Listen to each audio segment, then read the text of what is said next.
Hi friends, ಎಲ್ಲರಿಗೂ ನಮಸ್ಕಾರ. ನಂದಿನಿ ಕಿಚನ್ಗೆ ಸ್ವಾಗತ. ಫ್ರೆಂಡ್ಸ್, ಇವತ್ತಿನ ರೆಸಿಪಿ ನಾನು ತುಂಬ ಹೆಲ್ದಿಯಾಗಿರುವಂತಹ ಜೋಳದ ಹಿಟ್ಟಿನ ದೋಸೆಯನ್ನು ಮಾಡಿ ತೋರಿಸ್ತಾ ಇದ್ದೀನಿ.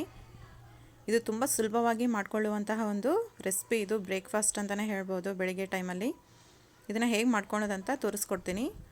ಮೊದಲಿಗೆ ನಾನು 2 ಬೌಲ್ ಜೋಳದ ಹಿಟ್ಟನ್ನು ಹಾಕ್ಕೊಳ್ತಾ ಇದ್ದೀನಿ ಮತ್ತು ಅರ್ಧ ಬೌಲ್ ಗೋಧಿ ಹಿಟ್ಟನ್ನು ಹಾಕ್ಕೊಳ್ತಾ ಇದ್ದೀನಿ ಮತ್ತು ಅರ್ಧ ಕಪ್ ಬಾಂಬೆ ರವೆ ಅಥವಾ ಸೂಜಿ ರವೆನ ಹಾಕ್ಕೊಳ್ತಾ ಇದ್ದೀನಿ. ಇದು ಬೈಂಡಿಂಗೋಸ್ಕರ ಹಾಕ್ಕೊಳ್ತಾ ಇರೋದು. ಮತ್ತು ರುಚಿಗೆ ತಕ್ಕಷ್ಟು ಉಪ್ಪನ್ನು ಹಾಕ್ಕೊಂಡು ಚೆನ್ನಾಗಿ ಇದನ್ನು ಮಿಕ್ಸ್ ಮಾಡ್ಕೋಬೇಕು.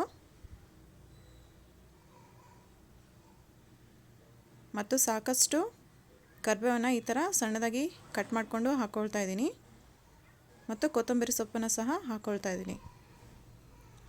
ಮತ್ತು ಇದಕ್ಕೆ ಸಣ್ಣದಾಗಿ ಕಟ್ ಮಾಡ್ಕೊಂಡಿರುವಂತಹ ಉಳ್ಳಾಗಡ್ಡೆಗಳನ್ನು ಹಾಕ್ಕೊಳ್ತಾ ಇದ್ದೀನಿ. ನಾನಿಲ್ಲಿ 3 ರಿಂದ 4 ಮೀಡಿಯಮ್ ಸೈಜ್ ಉಳ್ಳಾಗಡ್ಡೆಯನ್ನು ಹಾಕ್ಕೊಳ್ತಾ ಇದ್ದೀನಿ ಮತ್ತು 1 ಟೇಬಲ್ ಸ್ಪೂನ್ ಚಿಲ್ಲಿ ಫ್ಲೇಕ್ಸ್ ಹಾಕ್ಕೊಳ್ತಾ ಇದ್ದೀನಿ. ನಿಮ್ಮ ಹತ್ರ ಚಿಲ್ಲಿ ಫ್ಲೇಕ್ಸ್ ಇಲ್ಲ ಅಂದರೆ ಹಸಿ ಮೆಣಸಿನ್ಕಾಯಿನ ಸಣ್ಣದಾಗಿ ಹೆಚ್ಚಿಟ್ಕೊಂಡು ಸಹ ಹಾಕ್ಕೋಬಹುದು. ಇದಕ್ಕೆ 1 ಗ್ಲಾಸ್ ನೀರನ್ನು ಹಾಕ್ಕೊಂಡು ಫಸ್ಟ್ ನಾವು ಇದನ್ನು ನಿಧಾನವಾಗಿ ಮಿಕ್ಸ್ ಮಾಡ್ಕೋಬೇಕು. ಇದು ಬೆಳಗಿನ ಸಮಯದಲ್ಲಿ ದಿಢೀರಾಗಿ ಮಾಡಿಕೊಳ್ಳುವಂತಹ ಒಂದು ರೆಸಿಪಿ. ಇದು 1 ಗ್ಲಾಸ್ ನೀರು ಹಾಕೊಂಡ್ಮೇಲೆ ಚೆನ್ನಾಗಿ ಮಿಕ್ಸ್ ಮಾಡ್ಕೊಂಡಾದ್ಮೇಲೆ ಇನ್ನೊಂದು ಗ್ಲಾಸ್ ಹಾಕ್ಕೊಳ್ತಾ ಇದ್ದೀನಿ. ಈ ಜೋಳದ ಹಿಟ್ಟಿನ ದೋಸೆ ತುಂಬ ಚೆನ್ನಾಗಿರುತ್ತೆ, ರುಚಿಯಾಗಿರುತ್ತೆ. ನೀವು ಒಂದ್ಸಲ ಟ್ರೈ ಮಾಡಿ.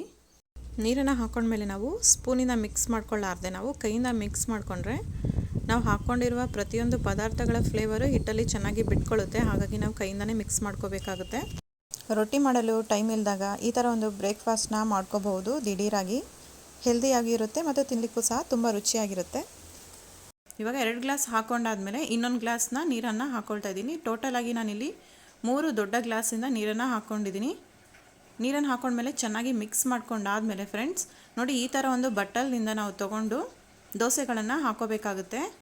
ಸೌಟ್ನ ಬದಲಾಗಿ ನಾವು ಈ ಥರ ಒಂದು ಬಟ್ಲನ್ನು ಯೂಸ್ ಮಾಡ್ಕೋಬೇಕು ದೋಸೆ ಹಾಕಲಿಕ್ಕೆ. ಈಸಿ ಆಗುತ್ತೆ ದೋಸೆ ಹಾಕಲಿಕ್ಕೆ. ಹಂಚ ಮೇಲೆ ಈಸಿ ಆಗುತ್ತೆ. ಆದ ಕಾರಣ ನಾನಿಲ್ಲಿ ಬಟ್ಲವನ್ನು ಯೂಸ್ ಮಾಡ್ಕೊಳ್ತಾ ಇದ್ದೀನಿ. ತೋರಿಸ್ತೀನಿ ನಾವು ಯಾವ ರೀತಿ ಹಾಕಬೇಕು ಅಂತ.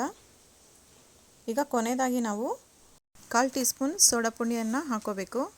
ನಾವು ಇನ್ಸ್ಟೆಂಟಾಗಿ ದೋಸೆ ಮಾಡ್ಕೊಳ್ತಿದ್ದೀವಲ್ಲ, ಹಾಗಾಗಿ ನಾವು ಸೋಡಾ ಪುಡಿ ಹಾಕ್ಕೊಂಡು ಚೆನ್ನಾಗಿ ಮಿಕ್ಸ್ ಮಾಡ್ಕೋಬೇಕು ಹಿಟ್ಟನ್ನು. ನೋಡಿ, ಈ ಕನ್ಸಿಸ್ಟೆನ್ಸಿಯಲ್ಲಿ ನಾನು ನೀರನ್ನು ಹಾಕ್ಕೊಂಡಿದ್ದೀನಿ. ನಾವು ದೋಸೆ ಹಾಕ್ಕೊಳ್ತಾ ಹಿಟ್ಟು ಸ್ವಲ್ಪ ಗಟ್ಟಿಗಾಗ್ತಾ ಬರುತ್ತೆ. ಹಾಗಾಗಿ ನಾವು 1-2-3 ದೋಸೆ ಹಾಕ್ಕೊಂಡ್ಮೇಲೆ ನಡುಕ್ಕೆ ನಾವು ಅರ್ಧ ಗ್ಲಾಸ್ ಅಥವಾ 1/4 ಗ್ಲಾಸ್ ನೀರನ್ನು ಸೇರಿಸ್ಕೊಳ್ತಾ ದೋಸೆ ಹಾಕೋಬೇಕಾಗುತ್ತೆ. ನಾನು ಕಬ್ಬಿಣ ತವ ಮೇಲೆ ಹಾಕ್ತಾ ಇದ್ದೀನಿ. ತುಂಬ ರುಚಿಯಾಗಿರುತ್ತೆ ಕಬ್ಬಿಣ ತವ ಮೇಲೆ ಹಾಕ್ಕೊಂಡ್ರೆ. ನಾನ್ ಸ್ಟಿಕ್ ಇದ್ದರೂ ಸಹ ನಾನ್ ಸ್ಟಿಕ್ ಮೇಲೆ ಹಾಕೋಬಹುದು. ತವ ಮಾತ್ರ ಹೈ ಫ್ಲೇಮಲ್ಲಿ ನಾವು ಕಾಸ್ಕೋಬೇಕು. ಇದು ಹಿಟ್ಟಿನ ದೋಸೆ ಆಗಿರೋದ್ರಿಂದ ಹಂಚು ಚೆನ್ನಾಗಿ ಕಾದಿರಬೇಕು. ನೋಡಿ, ಈ ಥರ ಒಂದೇ ಸರಿಗೆ ಹಿಟ್ಟನ್ನು ಹೊಯ್ಯಬೇಕಾಗುತ್ತೆ. ಅದೇ ನಾವು ಸೌಟಿಂದ ಹಾಕ್ಕೊಂಡ್ರೆ 2-3 ಬಾರಿ ನಾವು ಹಾಕೋಬೇಕಾಗುತ್ತೆ. ಈವನ್ ಆಗಿ ಬರೋದಿಲ್ಲ. ಹಾಗಾಗಿ ಬಟ್ಲದಿಂದ ನಾವು ದೋಸೆಗಳನ್ನು ಹಾಕೋಬೇಕು. ಹೈ ಫ್ಲೇಮಲ್ಲಿ ನಾವು ಇದನ್ನು ಬೇಯಿಸ್ಕೋಬೇಕು ಹಿಟ್ಟನ್ನು. ನೋಡಿ, ಮೇಲ್ಗಡೆ ಎಲ್ಲ ಚೆನ್ನಾಗಿ ಬೆಂದಾದಮೇಲೆ ಇದಕ್ಕೆ ನಾವು ಒಂದು ಅರ್ಧ ಟೇಬಲ್ ಸ್ಪೂನ್ನಿಂದ 1 ಟೇಬಲ್ ಸ್ಪೂನ್ ನಾವು ಎಣ್ಣೆಯನ್ನು ಹಾಕ್ಕೊಂಡು ಸುತ್ತ ನಾವು ಬೇಯಿಸ್ಕೋಬೇಕು. ಸೆಂಟ್ರಲ್ಲಿ ಮಾತ್ರ ಬೇಯುತ್ತಿರುತ್ತೆ. ಹಾಗಾಗಿ ದೋಸೆಗಳು ಚೆನ್ನಾಗಿ ಏಳೋದಿಲ್ಲ. ಹಾಗಾಗಿ ನಾವು ಅಂಚನ್ನು ಆ ಕಡೆ ಈ ಕಡೆ ಸರಿಸ್ಕೊತ ಇವನ್ನಾಗಿ ಬೇಯಿಸ್ಕೋಬೇಕು ದೋಸೆನ.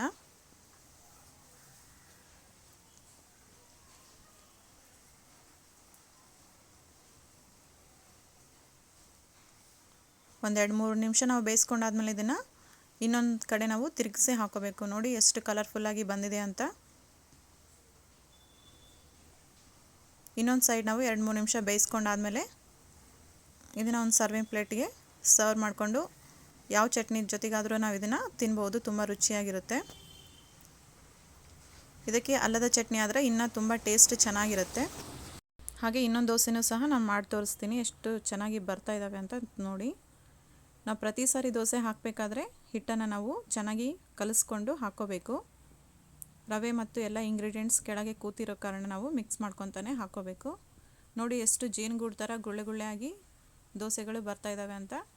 ಸ್ವಲ್ಪ ಹಿಟ್ಟು ಮೇಲ್ಗಡೆ ಬೆಂದಾದ್ಮೇಲೆ ಇದಕ್ಕೆ ಎಣ್ಣೆಯನ್ನು ಹಾಕ್ಕೊಂಡು ಎಡ್ಜಸ್ನೆಲ್ಲ ಚೆನ್ನಾಗಿ ಅಂಚನ್ನು ಆ ಕಡೆ ಈ ಕಡೆ ಸರಿಸ್ಕೊತ ಬೇಯಿಸ್ಕೋಬೇಕು.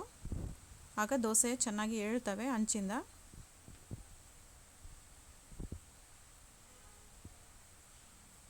ಈ ಬ್ರೇಕ್ಫಾಸ್ಟ್ನ ರಾತ್ರಿ ಟೈಮಲ್ಲೂ ಮಾಡ್ಕೋಬೋದು, ಇಲ್ಲಾಂದರೆ ಬೆಳಿಗ್ಗೆ ಟೈಮಲ್ಲೂ ಮಾಡ್ಕೋಬೋದು. ನೋಡಿ ಎಷ್ಟು ಕಲರ್ಫುಲ್ಲಾಗಿ ಗರಿ ಗರಿಯಾಗಿ ದೋಸೆಗಳು ಕಾಣ್ತಾ ಇದ್ದಾವೆ ಅಂತ. ತಿನ್ನಲಿಕ್ಕೂ ಸಹ ತುಂಬ ರುಚಿಯಾಗಿರುತ್ತೆ.